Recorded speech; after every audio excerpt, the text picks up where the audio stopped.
Hey everyone, welcome back. This is Dan, and in today's episode, we're diving into the world of Python app development and getting your environment all set up. We'll cover everything you need to get started writing Python code and turning those ideas into awesome apps. You will learn how to use PyCharm for coding magic, get to track our progress, and Poetry to manage packages. First things first, the operating system. In the videos, I'll be using a Mac. You can definitely follow along on Windows too, but just remember, some of the steps might be a little different. Now, as a general recommendation, I gotta say that a Unix-based system like Mac or Linux is a great choice for programming. In my own experience as a beginner, setting up some of the software on Windows can be a bit trickier. Of course, the most important thing is to pick an operating system you're comfortable with. Now, let me say a few words about Python itself. Python is an open source language designed by Guido van Rossum. It's actually one of the most popular interpreted languages out there in the world today. That popularity might have started with how amazing Python is for data science, machine learning, and even artificial intelligence. But that's not all. Python has become a favorite for building all sorts of applications too. Powerful libraries like FastAPI and Pydantic make it a breeze to develop modern web applications. There are tons of other libraries out there that make Python a really versatile tool. We'll explore more about what makes Python so great in future videos, but for now, let's get that installation going. On the Python homepage, click on the Download tab. As of today, the latest version of Python is 3.12.2. If you already have Python installed, it's a good idea to check your version. If your version is older than 3.10, then you'll want to download the latest version. Downloading and installing Python is usually a pretty straightforward process. I'm sure you can do it yourself. All right, now that we've got Python on the way, let's grab the perfect tool to use it with. PyCharm. Head over to the JetBrains website. JetBrains makes amazing integrated development environments, IDEs, for all sorts of programming languages. And PyCharm is, well, I admit it, I'm a bit biased, the best IDE for Python. Once you're there, navigate to the menu, click on Developer Tools, and then select PyCharm. On the PyCharm page, you'll see a download button in the top right corner. PyCharm actually comes in two flavors, a free community edition and a paid professional edition. The community edition is a fantastic option to get you started, but the pro version unlocks some seriously cool features like built-in SSH connections and database tools. Imagine seamlessly connecting to remote servers and managing your databases directly within PyCharm.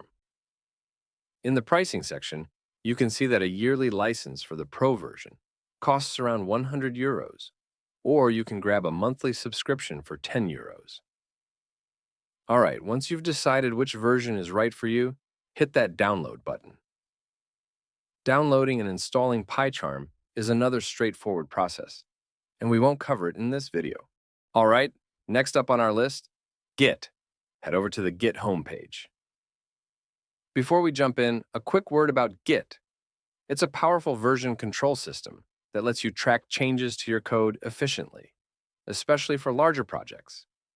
You can even push your code to GitHub to share it with your team or the world. Now, Git uses a command line interface, which I'll admit isn't exactly my cup of tea. But the good news is, PyCharm integrates Git seamlessly.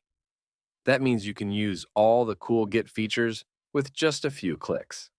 If you don't have Git installed yet, there's a handy download button on the Git website. Just grab the installation command, copy it into your terminal, and hit enter. Easy. All right, last but not least, let's grab the final ingredient we need, poetry. Head over to the official Poetry website. Now, before we jump into the installation, a quick word about Poetry. Poetry is a fantastic tool for managing Python packages and dependencies. With Poetry, you won't have to worry about version conflicts or incompatible packages. Trust me, I wish I had this tool when I first started programming. I spent countless hours just randomly upgrading or downgrading packages, trying to untangle dependency nightmares. Another great thing about Poetry, it creates virtual environments for your projects, keeping them isolated from your system-wide Python installation. Remember the good old days when you installed everything globally and ended up messing up all your projects? Yeah, Poetry helps you avoid that. All right, enough reminiscing. Let's get Poetry installed. On the Poetry website, navigate to the Documentation menu and select Introduction. From there, scroll down to the Installation section. I won't get into details about pipx today, so we'll focus on the official installer. Here's what you need to do. Copy the curl command provided on the website. Then, open a terminal window and paste that command to execute it. That's it. Poetry will be installed on your system. See, wasn't that easy? With Python, PyCharm, Git, and now Poetry, you've got a powerful and well-organized Python development environment ready to go. It's time to open up PyCharm. Let's create a new project. We'll stick with the pure Python option for now. There are other configurations available that come with pre-installed libraries and more. Give your project a name that reflects what you'll be building. Now, for the Python interpreter. In the settings, choose the option that creates a new environment with Poetry. One more thing. Make sure the base interpreter points to your preferred Python installation. This tells Poetry which version of Python to use. Once everything's set, hit Create at the bottom. Your new PyCharm project with a Poetry environment is ready to go.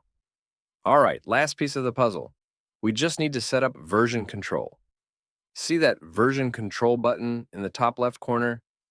Click on that, then click on Create Git Repository, and just pick the folder where you have your project stashed. This sets up Git for your project. So, there you have it. We've built a dream team for Python development. We've got Python itself, PyCharm to make coding a breeze, Poetry to keep our packages organized, and now Git to track everything. All right, that's it for today's episode on setting up your Python development environment. We've covered a lot, but don't worry. We'll be diving deeper into each tool in the upcoming videos. If you enjoyed this, I'd really appreciate it if you gave the video a thumbs up and hit that subscribe button so you don't miss anything. I'll see you all soon on the next episode where we'll finally start writing some Python code. Until then, happy coding.